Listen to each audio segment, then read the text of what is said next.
I have already had enough of Gavin Newsom and his privileged piano key teeth. But Governor Hairspray isn't happy running California into the ground, so he's got his sights set on tanking Florida and Texas as well. Governor Gravel Tonsils flew to Texas to browbeat Republicans, whom he will desperately need once he launches his actual presidential bid, because when rational Democrats catch wind of how he's burned the Golden State to the ground, they'll want to draft Jimmy Carter at this point. Newsom is pretending to be angry Florida Governor Ron DeSantis. He is mad, and he's flying migrants to Martha's Vineyard because he's jealous. Shouldn't he want every plane load to go straight to California? He should be thrilled. Overrun governors are offloading people their social services are too strained to feed, shelter, and properly process. It's funny, because Newsom thinks he's swinging his vegan sausage, but what he's doing is guaranteeing this is a much bigger issue that Democrats have done nothing but run from. Newsom knows this is the great anvil around perennially incompetent Kamala's gourd, but he's not smart enough to let it sink her in silence. It'll obviously become clear soon enough that Newsom has no solutions, not for homelessness, not for wildfires, and especially not for immigration. What he does know is Democrats have a very weak bench, and even as a failing narcissist, he might be the best hope they have if they're going for storylines in a reality show presidential standoff. No one wants a Biden-Trump rematch, least of all Biden and Trump. They're both wounded and cranky and older than dirt, and voters, especially independents, are dying to close the book on this geriatric torture duo. DeSantis is Republicans' obvious heir apparent to Trump, and a politician with executive experience is always more attractive to voters.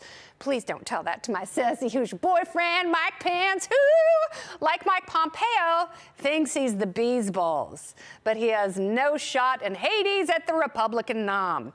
Newsom is younger and dumber than Biden, which makes him a perfect fit for Democrats. He's somehow a more viable candidate than my other sassy Hoosier boyfriend, Teenage Pete Buttigieg.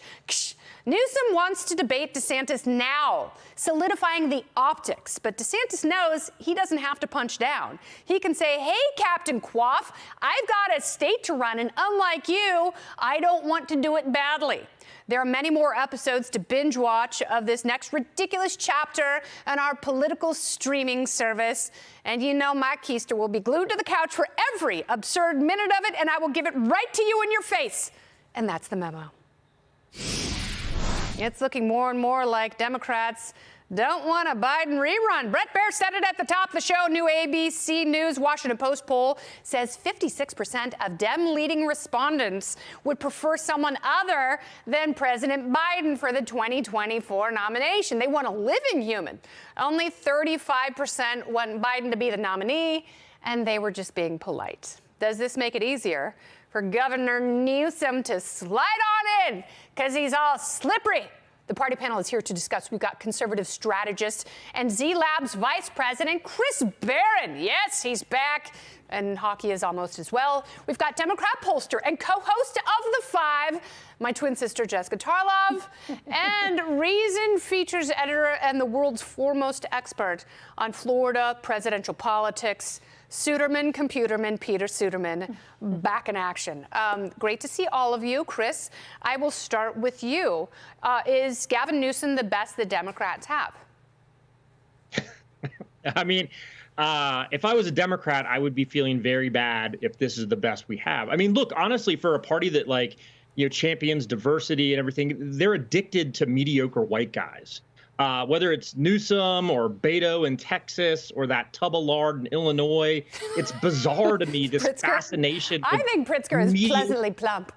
Yes, very pleasantly plump. But look, I mean, California has everything in the world going for it. I mean, you couldn't ask for a more a state that had more available to it to make it great. It's like this is a state that, frankly, all you should have to do is put it on cruise control and walk away, and everything will be fine. You actually actively have to do a bad job to screw a state like California up. And congratulations, that's exactly what Gavin Newsom has done. He's got a crime crisis, an energy crisis. He's got, and he can't get out of the way of his own ambitions and egos and actually focus on trying to fix the state he has screwed up so badly.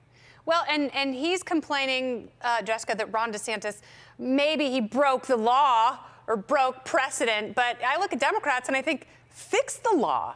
If this is what has happened, like, obviously our immigration system isn't working. Is Gavin Newsom really the poster child for fixing what's wrong with this country, starting with immigration? Well, I want to start first with the mediocre white men jab. Barack Obama and Hillary Clinton would like to have a word with Chris, but we can do that after the show. Now back to immigration. I'm not a particularly big Gavin Newsom fan. I think thank God. Oh, Jesse, I'm so happy to hear that. Do you want to just go to the computerman? Have I done my bidding now? No, it's great news. I love a rational Democrat. It's wonderful. At this particular moment, especially heading into a midterm, we don't really need a lot of distraction from who's actually in charge of the party. And I still haven't gotten over the fact that he went to the White House on the day he knew Joe Biden would be away, so he could like throw his jacket over his shoulder and look really hot in the garden, like as he walked through, and not actually talk to the President of the United States of America. So that's kind of my thing about Gavin Newsom. I obviously have no positive feelings towards Ron DeSantis, but this idea that the 2024 square off should start now, of course DeSantis isn't going to say we should have a debate. What possible reason should you have a debate with someone who hypothetically may run in 2024 if the sitting president doesn't that run? Only benefits Newsom, and he knows that. Like that's Newsom is banking on that because he is so desperate to expand his national standing. So, Peter, I look at all of this. I look at the craziness. I look at, there are mediocre honkies abounding in politics. What is a libertarian to do here, Peter? Despair. So look, I actually think there are some real legal questions about DeSantis' stunt here. In particular, when it comes to budgetary authority, the way the law was written, those funds were only supposed to be spent if they were moving people from Florida. The point of origin was in Texas. In addition, they were only supposed to be spent for people who were here illegally. These are people who are claiming asylum. It's not clear that they actually meet that test. I also think that there's some just sort of fiscal concerns. This money was the way that they paid for these flights was with interest on COVID relief funds. Like the bills that shouldn't have been passed in the first place. And that's not really a great, a recommendation for somebody who is running for the party of fiscal responsibility. At the same time, it's really hard to take Gavin Newsom seriously on anything ever. But in particular, when he's saying, oh, somebody else might be doing something illegal, this is a guy who ran some of the most restrictive COVID restrictions in the country. In particular, shut down churches. The courts shut him down, said it was totally unconstitutional. Gavin Newsom has just no ground to be standing on, accusing other governors of engaging in potentially illegal acts. He is a slippery salamander, that one. He's not going away. He's like a fungus that there's no treatment for.